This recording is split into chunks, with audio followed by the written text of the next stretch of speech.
Tell me, Chad, why the Ranger and why now? Sure. Yeah, we, if you remember, for a number of decades, we sold a Ford Ranger here in the U.S., actually 1982 to 2011 model years. So we've been out of market for about 8 model years. Okay. 8 model years. Yep. Okay. The last one was the 2011. And really, the 2011, the reason we decided to exit is the segment really evaporated. Okay. The segment at one point was as high as like 11 or 12% of all vehicles were compact pickup trucks. And when you say evaporated, went to what? It went to like 1.5% or 1%. Okay. And so it really dried up. And so in order to keep the Ranger going, we would have had to significantly invest in a new, infrastructure and, refreshing it. And we didn't see the potential at that time to keep it going. We didn't see the customer market demand for it. Now, subsequent to that, starting in about 2015-ish, the market has taken back off. Okay. And you left the market for your competitors, I mean. Yeah, we did. We certainly did. You told me Toyota has more than 50% of the Yeah, about 45-ish percent, depending on where you look. And nationally, it's about 45%, and it varies every month. But the Tacoma is the market share leader in the space, and when we exited, they took a lot of our customers went and bought Tacomas. Now we're back because we see a couple things happen. One is the market has really returned. It's now up to about 3.5-4% of the segment, or of the industry. Of the industry. There's a renewed interest. We have tremendous customer demand to bring back Ranger specifically.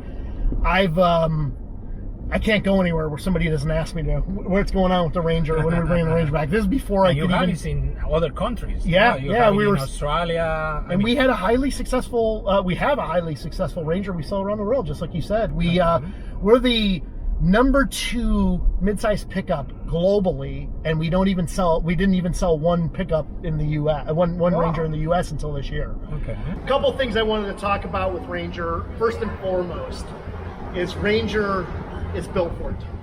And what I mean by that is, I don't mean a marketing tagline or a slogan that says, hey, let's put it in our commercials. What I mean is we've made thousands of decisions about this vehicle to enhance its durability, capability, and reliability. We believe that we've got a really capable, competent product. We're sold overseas, but we needed to make sure that it was going to meet the demands of the U.S. consumer. Okay. And those demands are different, right? Those demands are focused on fuel economy.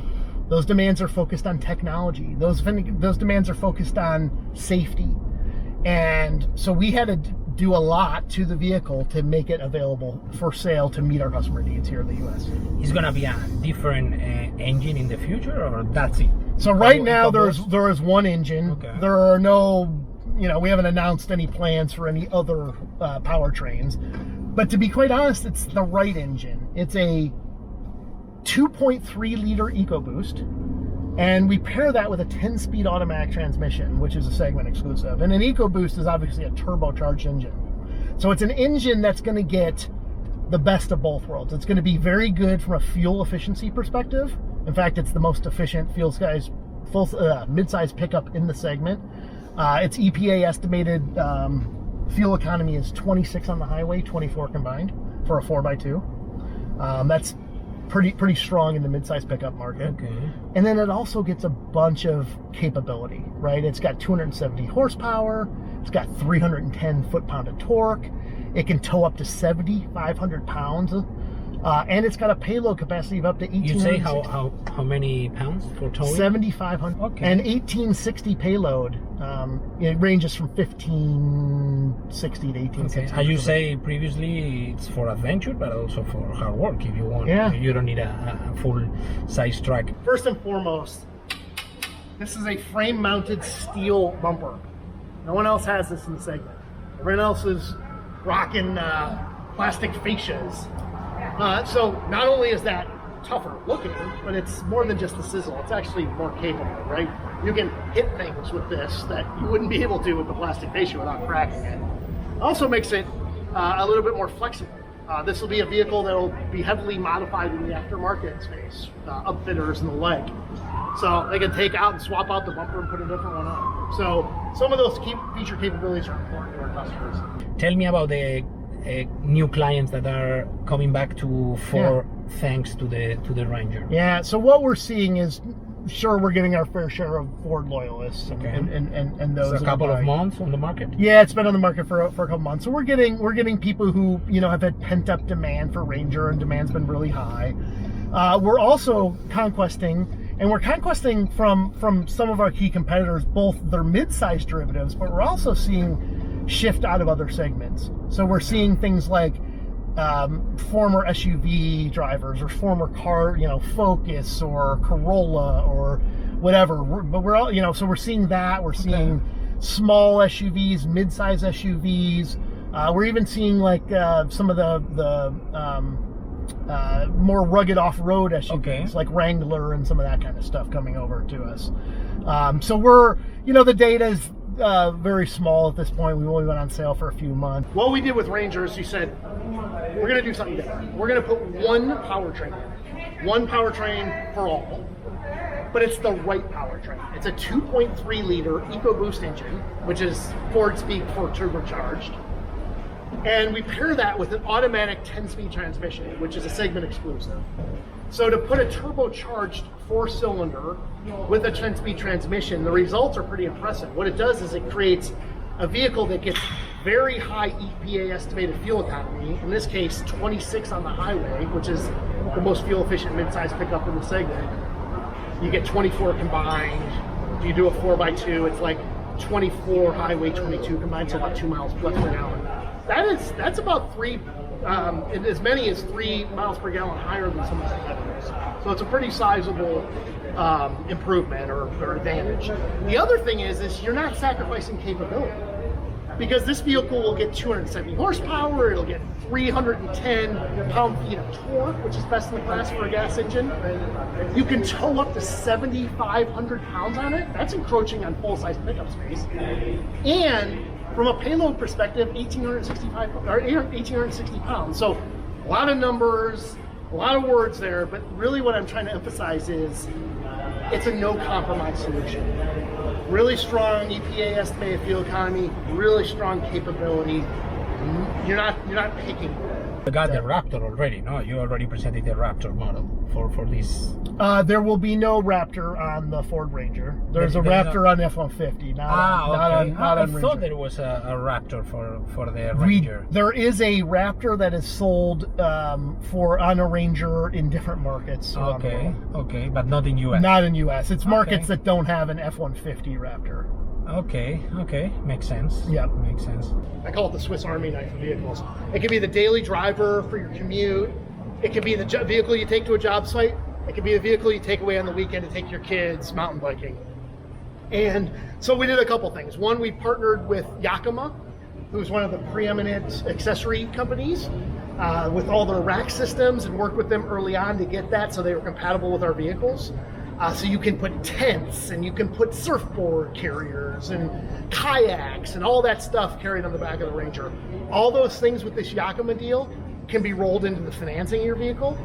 It can be residualized in your Ford Motor Credit lease, and is included in your Ford Motor and your Ranger warranty. So you can really go to a dealer and buy a turnkey adventure vehicle right off the shelf. The other thing we did is we created an FX4 package, and this is really about off-roading. FX4 package has a couple of key attributes that make it really a beast off-road. It's a very competent vehicle anyways, but when you add FX4, it adds things like off-road tires. It adds things like an off-road tuned suspension. It adds things like a rear electronic locking rear differential. It adds things like skid plates underneath the vehicle to protect it from underbrush and debris and rocks hitting vital drivetrain and engine components. And tell me, what's the main challenge for this vehicle in US? Because with the oil prices, with the current fuel prices, there is no need for a mid-size pickup when you could have the same thing in a full-size truck. Yeah, so I mean, in terms of challenges, I think at the end of the day, it's a very competitive segment. Lots of newly launched vehicles in the segment, or newly refreshed vehicles. And so, it's stiff competition. I think the Ranger presents a very strong argument. I think the powertrain alone, with that sort of and solution where you get performance, fuel economy and capability is hard to beat. First and foremost, every Ranger built will have a feature called autonomous emergency braking. So basically what that does is, if the vehicle senses that you're not slowing down fast enough to avoid a collision with either a pedestrian or a vehicle, it'll flash up a bunch of lights, it'll make a bunch of chirpy sounds, and it'll pre-charge your brakes expecting an emergency braking situation, and if you don't stop, it'll stop for you to either avoid the collision or mitigate it. That's standard on every Ranger. Really? We also have features on Ranger, things like blind spot indication systems that help detect if somebody's in your blind spot, or more importantly, or not more importantly, but also importantly, if something's in your trailer's blind spot. We're the only ones in the segment that offer that. The off-road capabilities and some of the technology is very difficult to compete with. I think Ranger is very strong there, and I think leads the segment. Okay. But I think in terms of who are the buyers is maybe a way to look at this question. And really, what it is it's customers who are. They got other choices, right? They can buy a full-size pickup, they can buy an SUV, but typically truck buyers are the people who are looking to just they're looking for the flexibility of that open pickup bed, the ability to throw your stuff in the back and just go, to be self-reliant and be able to, go buy something and throw it in the back and not have to rely on a friend to go help you lift it or carry it. The ability to have wet storage or dirty storage in the bed, that's an important thing. And then you start to ask yourself, well, okay, a truck makes sense. Why not a full size? Well, a full size doesn't fit everyone's lifestyle. And by the way, we want people to buy F-150s and Super Duties all day. Absolutely. but that's not going to meet all customers' needs. In fact, this customer tends to be very different. They tend to be very focused on a nimble, agile vehicle that can get them around an urban environment like we're in Miami now. Okay. They want to be able to park it easily. They want a short turn radius. They want to put it in their garage. They want it to be their jack of all trades, their Swiss Army knife of vehicles, if you will, right? It can do all the things. It can get into the tight off-road spot. here to There you go. We're gonna really a small piece of off-road. try not to hit a bottle. There's also a bunch of connectivity things. Like, we're so into our phones. My phone's on the table in there, and I'm anxious because I don't know where, it's not on me. So what we're doing in that space is every vehicle, 100% of Rangers that get built will all have a modem. And so what does the modem do? Well, it does a lot of cool things. First of all, it gives everybody in the vehicle Wi-Fi capabilities. So if you're on an adventure, you can stay connected. It also works with our integration with our Ford Pass app to allow you to see where your vehicle's at, right? Let's say some family members got it. Well, where are they? So it got stolen? Oh, okay. That's well, adventure. That's adventure. There you go. It'll tell you the miles you have at it, the life of your oil, your service records, all the owner's manuals. It'll tell you what your tire pressure is. It'll allow you to start your vehicle. So think about a hot, humid day today. You want to start it as you're walking out to it in a parking lot. So the air conditioning gets to run a little before you get there. Perfect. You can also lock or unlock the door. So all these features. You can actually, I don't know if you guys are more Apple or Android, but you can start your vehicle using an Apple smartwatch. You can start your vehicle using your Amazon Echo at home. It works with Android Auto and or Apple CarPlay. So if you bring in your phone, if you were to plug your phone's cord right into that USB down there, it would bring forward your map and run Apple CarPlay. I think that's an Apple. Android Auto as well? Android Auto as well. Tell me about the prices, but because some of my colleagues criticize the vehicle because the price is too high. Yeah, okay. Yeah, so Ranger starts at $24,000 and change. So delivered, destination delivery takes it to about 25 as a starting point. And you can get a very, very well equipped vehicle for about $25,000. Okay. Not bad. That's and that vehicle is going to come standard with a modem. It's going to come standard with automatic emergency braking. It's going to have a lot of feature capability. You'll be able to add a co-pilot package, which gives a whole suite of driver assist stuff for another like $600. Okay. So you can get a lot of truck for a very low price. In addition to that, we offer a mid-series, which is an XLT. The XLT is going to start at about $29,000. XLT is going to have an upgraded interior. It's going to have a large center stack screen that's about 8 inches versus the 4-inch screen on the base. And it's going to have all these technologies that I said were optional on the base will now be included. Okay. And that's the vehicle you can bring in Apple CarPlay and Android Auto, and you know, start your vehicle from your Apple Watch, your Amazon Echo, or what have you. So those features are kind of nicely equipped. And then at the higher end of the equation, starting in the sort of $35,000 range, gets you a Lariat. Now you can equip a Lariat with a lot of. Which is the most equipment. That's the most equipment. That brings in leather. That brings in LED headlamps and tail lamps. That brings in an adaptive cruise. That brings in, you know, a Bang & Olufsen 10-speaker audio system. Okay. And the thing about that offering is, you know, but you can add different things to it, and you could easily get into the low 40s.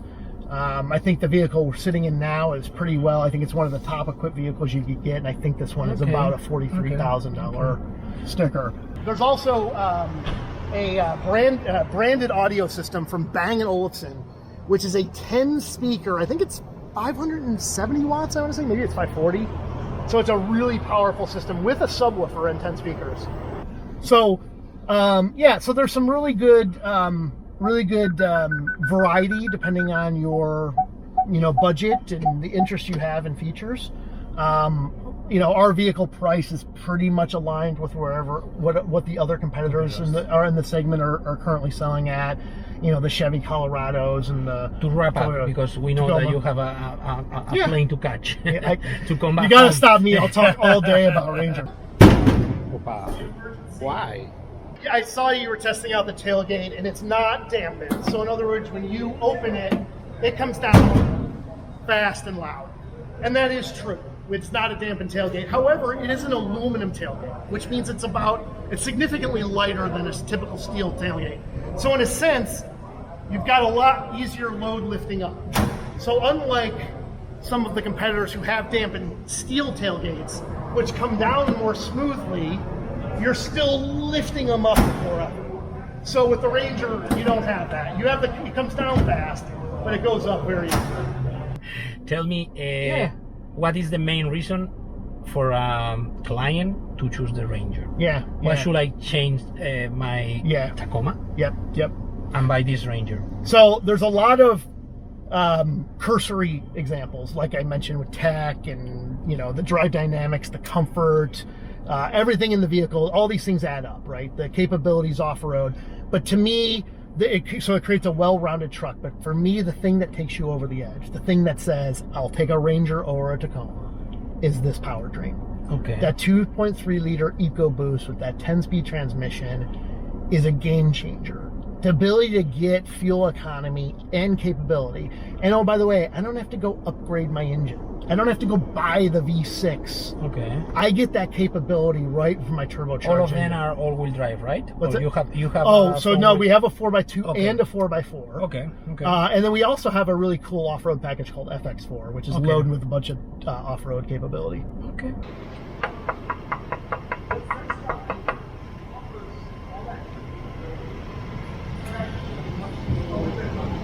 So, thank you so much. Yeah, absolutely. I enjoyed it. Thanks. A great talking to you today. Thank you. Back home. Back to Michigan. Back to Michigan. Thanks, guys. I mean, now is the best moment to be in Michigan. I mean, it's nice. It's better time of year. than here for sure. Thank you. All right, guys. Thank you. Appreciate it, man.